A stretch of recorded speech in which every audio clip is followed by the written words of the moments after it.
Assalamualaikum warahmatullahi wabarakatuh. Alhamdulillah wassalatu wassalamu ala asyrafil anbiya wal mursalin sayyidina maulana Muhammadin wa ala alihi wasahbihi ajma'in. Rabbi syrah li sadri wa yassir li amri wahlul 'uqdatam min lisani yafqahu qawli. Alhamdulillah bertemu kembali kita dalam program bersama dengan Yayasan Bank Rakyat. Yayasan Bank Rakyat inilah yang banyak taja pelajar-pelajar, dan juga pada hari ini kita ada program Icon Live Up the Dream. Satu program yang mana menjadikan impian ataupun mimpi anda menjadi kenyataan. Cuma fokus kita pada kali ini adalah tajuk berkenaan dengan doa. Doa hijau bersilap. Doa ibu. Doa ibu. Okey, dekat sini ditanya kepada kita, adakah doa ibu benar-benar memberi kesan kepada kita? Adakah doa ibu benar-benar memberi kesan kepada kita? Ada satu hadis Nabi sallallahu alaihi wasallam. Hadis ni masyhur. Ketika mana Nabi sallallahu alaihi wasallam didatangi seorang lelaki dan dia bertanya kepada Nabi sallallahu alaihi wasallam, "Man ahaqqun nas?" Siapakah yang paling berhak untuk aku bihusni sahabati, untuk aku bagi hak kepadanya? Maka jawapan pertama Nabi kata, hendaklah engkau memberi hak kepada ummuka, iaitu ibumu. Dia kata, ditanya pula oleh lelaki tersebut, thumma man? Selepas ibumu, siapa? Dijawab oleh Nabi sallallahu alaihi wasallam, ummuka, ibumu. Dan nombor 3, ditanya balik kepada Nabi sallallahu alaihi wasallam, thumma man? Nabi jawab dengan jawapan yang sama, ummuka, ibumu, ibumu. Kemudian thumma man? Maka ditanya kepada Nabi, siapakah selepas itu?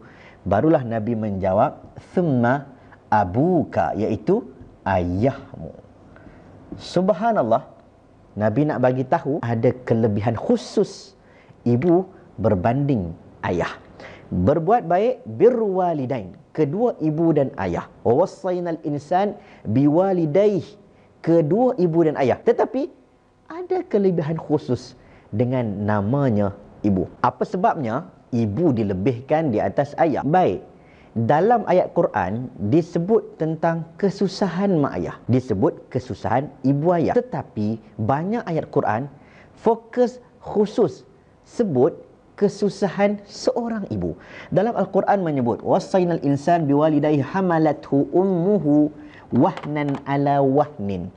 Hamalathu ummuhu, hamil, dia mengandungkan kita.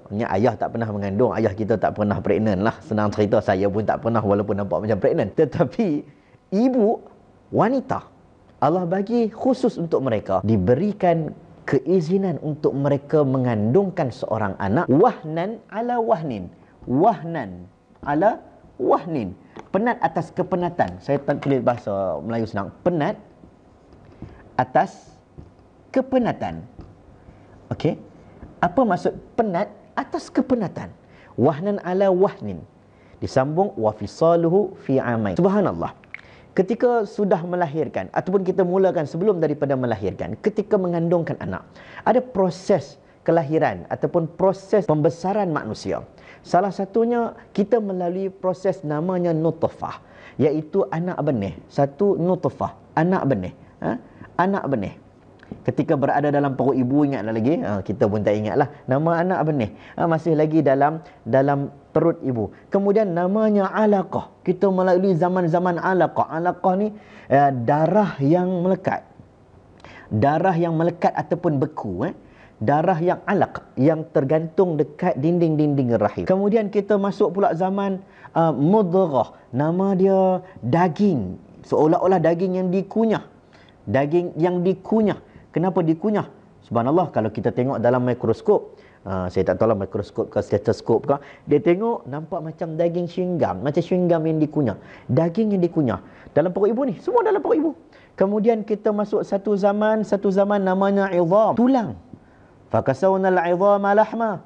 Kemudian lepas tulang, datanglah pula masa nama dia daging. Lahma, baru ada daging.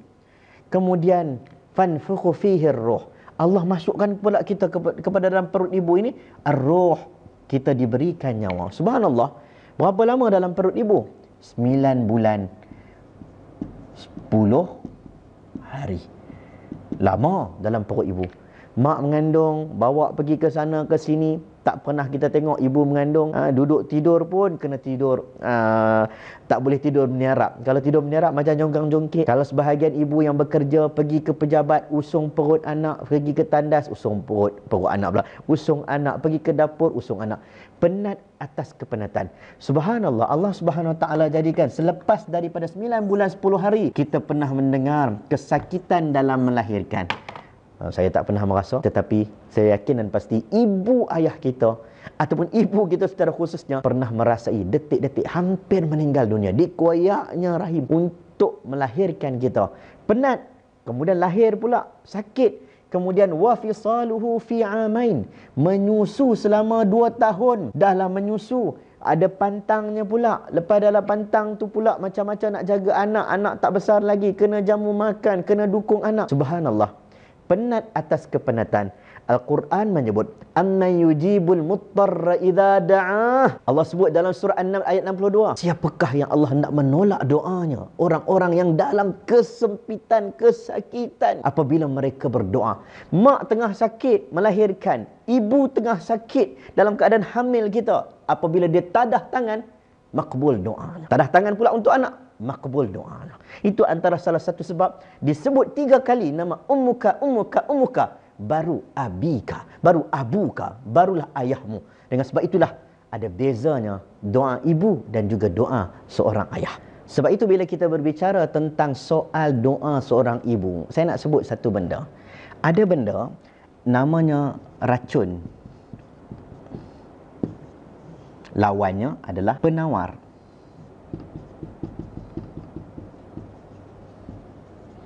Dia racun, dia juga penawar. Ada ketika dia boleh jadi racun, ada ketika dia boleh jadi penawar. Apakah perkara tersebut? Perkara tersebut adalah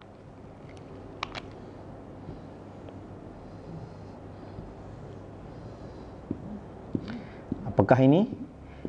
Ini adalah hati ataupun saya sebut hati seorang ibu.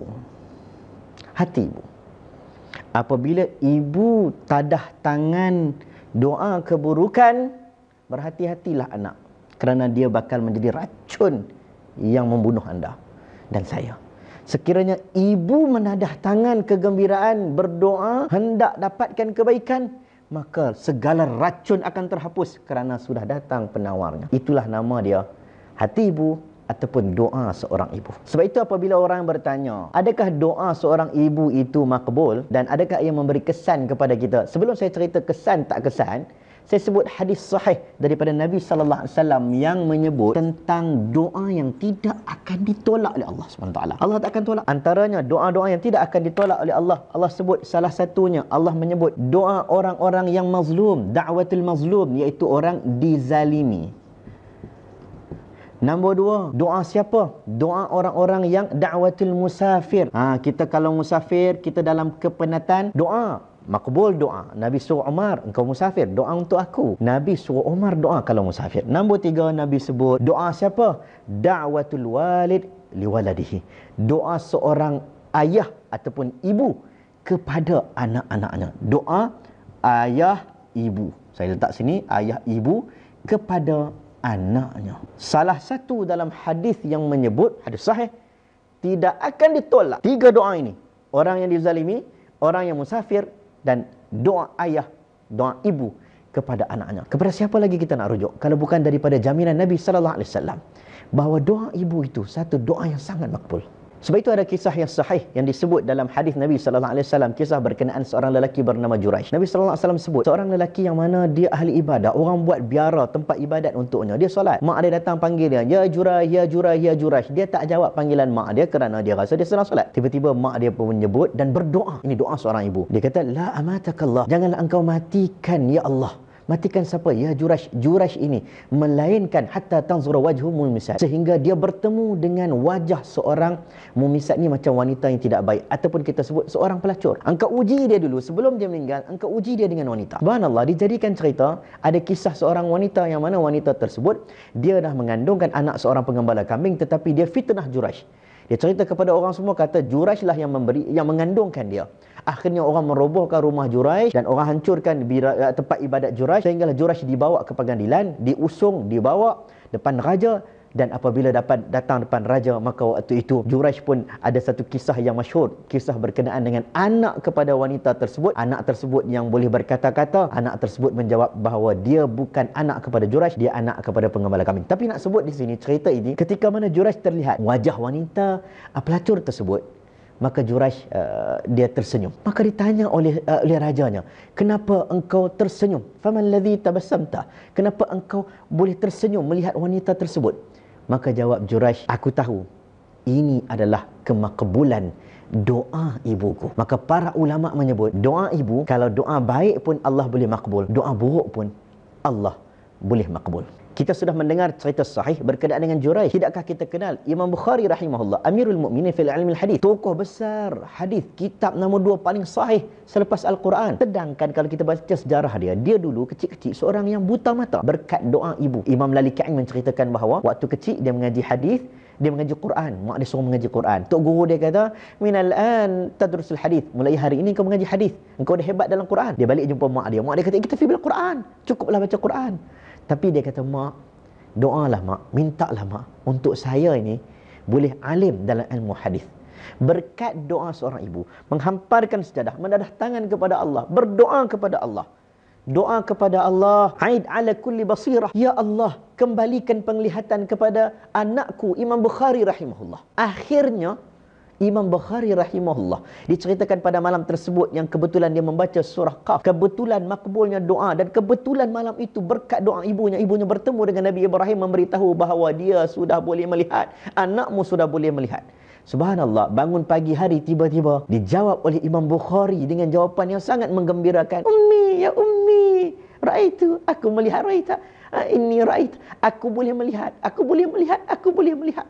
Subhanallah, makbulnya doa ibu kepada Imam Bukhari. Bukan setakat dia meminta Imam Bukhari boleh melihat, tetapi Imam Bukhari celik mata dan juga celik hatinya berkat doa seorang ibu. Sebab itu dalam syurga, kita nak masuk syurga, disebut tentang bab. Ada cerita Piramli Ahmad Al-Bab. Bab itu apa dia? Bab itu pintu. Syurga ni ada banyak pintu. Nabi sebut kalau orang tu solat, dia akan masuk dalam pintu-pintu solat. Babus solah. Dia panggil babus solah. Babus solah. Pintu solat. Kalau orang itu sedekah, dia akan masuk pintu sedekah. Okey? Kalau orang itu puasa, maka dia akan masuk pintu apa? Pintu syurga mana satu ni? Ni babu jannah, pintu syurga. Pintu syurga mana satu? Bab ar-rayyan, pintu ar-rayyan. Kan ada hadis sebut yuqalu lahu ar-rayyan. Ar-rayyan. Rayyan ni maksudnya syurga untuk orang-orang yang berpuasa. Subhanallah. Ada satu hadis Nabi sallallahu alaihi wasallam, cantik hadis ini. Diceritakan oleh dalam Tuhfatul Ahwazi, Imam Mubarakfuri dia syarah hadis ini tentang al-walid, ibu ayah, al-walid. Okey? Buat baik pada mak ayah. Awsatu abwabul jannah. Awsatu abwabul jannah. Apa maksud dia? Subhanallah, mak ayah, ibu ayah adalah pintu tengah bagi syurga. Bayangkan, kita ada pintu solat, kita ada pintu sedekah, kita ada pintu apa lagi? Kita ada pintu puasa, kita ada pintu jihad, kan? Tapi pintu yang terbaik, kata Imam Baydawi dan juga Mubarakfuri, pintu yang terbaik adalah hadis menyebut pintu ibu ayah kamu. Bermaksud, kalau nak masuk syurga melalui pintu yang terbaik, berbuat baiklah pada mak ayah. Berkat ibu ayah, kita akan masuk pintu yang paling istimewa dalam syurga. Kalau ibu dan ayah merupakan pintu yang terbaik untuk kita masuk syurga, itu apatah lagi doa ibu dan ayah. Sebab itulah, bila saya sebut tentang makbulnya doa ibu dan ayah, bukan setakat memberi kesan pada anak, tetapi kesan kita buat baik pada mak ayah pun menjadikan doa anak makbul. Subhanallah, orang tanya macam mana nak makbul doa ustaz? Minta doa mak ayah ke? Nak kata power tak powernya doa ibu dan ayah ni, bukan setakat mak ayah doa akan jadi makbul doa kita, Tetapi anak yang buat baik pada mak ayah redakan anak, mak ayah sukakan anak, anak pun doa makbul. Sebab itu kalau kita baca dalam hadis Bukhari rahimahullah, ada satu bab, ada satu hadis yang cerita 3 orang terperangkap dalam gua, yang mana mereka itu tak boleh keluar daripada gua, tertutup dengan batu. Seorang berdoa, dia doa, ya Allah, aku ni ada ibu syaikhana kabiran, mak ayah yang tua yang uzur. Seorang lagi dia kata mak ayah yang tua yang uzur. Okey, apa dia buat? Dia bawa balik susu. Anak dia merengek nak minum susu, dia tak bagi. Sehingga dia kata, bagi kat mak ayah dulu. Mak ayah dia tidur, dia tunggu mak ayah dia jaga. Bila bangun pagi, dia bagi minum kepada mak ayah terlebih dahulu, baru anak dia. Bagi kat mak ayah dulu. Dia kata, aku buat ni kerana Allah. Maka Allah buka pintu gerbang sedikit. Kemudian ada seorang lagi doa, ya Allah, aku ini ada seorang wanita yang aku suka. Dia berada di atas wanita tersebut, nak melakukan perzinaan. Tiba-tiba wanita tersebut berkata, tak mungkin engkau akan berada bersama dengan aku. Dia takut akan Allah, dia tinggalkan wanita tersebut. Dia kata, kalau aku buat kerana Allah, maka engkau buka pintu ini. Allah buka pintu sedikit, pintu gua. Seorang lagi, yang ni kata elak zina. Okey, yang seorang lagi, dia bagi dia punya gaji kepada seorang lelaki, dia bagi tak cukup, kemudian duit tak cukup tu dia melabur, jadi harta melimpah ruah. Akhirnya bila lelaki tu minta tuntut hak dia bagi harta yang melimpah ruah tersebut. Dia bagi bayar gaji bajikan, bayar gaji pekerja. Subhanallah, dengan begitu hebat. Semua hartanya diberikan kepada staf dia. Dalam tiga doa ini, Imam Bukhari pilih yang ni. Yang ni, bab ijabatid du'a man barra walidaih. Bab, dia kata, Imam Bukhari kata, bab pada membincangkan bab buat baik pada ibu dan ayah. Apa hasilnya? Dia kata, ijabatid du'a. Maka makbullah doa anak. Nak makbul doa bukan setakat mak ayah doa untuk kita. Kita buat baik untuk mak ayah, doa kita pun makbul. Tidak mustahil. Cerita yang masyhur, siapa tidak mengenal sebaik-baik khairat tabi'in.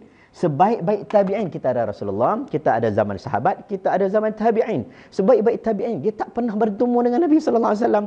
Dia nak jumpa Nabi, siapa tak nak jumpa Nabi, tapi dia tidak berkesempatan. Seorang lelaki daripada Yaman, namanya Uwais Al-Qarni. Kita pernah dengar nama ni. Nabi kata kepada Umar Al-Khattab, pergi jumpa lelaki Uwais Al-Qarni ini. Kenapa Uwais Al-Qarni ini begitu hebat? Nabi kata, pergi jumpa Uwais Al-Qarni. Uwais Al-Qarni ini, Nabi kata, orang yang ada mak dan berbuat baik pada mak. Sehingga dia, Nabi suruh kamu semua pergi minta doa kepada Uwais Al-Qarni. Berbuat baik kepada mak dia. Dengan sebab dia berbuat baik kepada mak, Nabi cakap, Umar, engkau pergi jumpa Uwais Al-Qarni. Apa yang aku nak minta dengan dia, wahai Rasulullah? Nabi cakap, minta kepada Uwais supaya Allah ampunkan dosa Umar Al-Khattab radhiyallahu anhu. Subhanallah. Nak kata anak yang buat baik pada mak ayah, doanya makbul. Apatah lagi doa direct daripada seorang ibu. Jadi pada hari ini, boleh saya lakukan kesimpulan untuk hari ini. Adakah doa ibu itu memberi kesan kepada anak? Subhanallah, dengan kisah Juraish, dengan kisah Imam Bukhari, saya nak sebut satu benda. Tidak ada yang mustahil, walaupun pada zaman Imam Bukhari, sesuatu yang mustahil untuk bidang medical, untuk mengatakan Imam Bukhari boleh lihat semula dari sudut perubatan, mustahil. Tetapi apabila doa seorang ibu, tiada yang mustahil di sisi Allah. Allah makbulkan doa ibu kepada Imam Bukhari. Apatah lagi ibu kita sendiri. Sebab itu ada kata-kata mengatakan, doa ibu lebih baik daripada doa berapa puluh orang wali Allah. Lebih baik minta doa dengan ibu daripada minta doa kepada orang lain. Kerana mereka adalah wali bagi kita. Semoga kita mendapat manfaat. Terima kasih Yayasan Bank Rakyat. Makbulnya doa ibu. Assalamualaikum.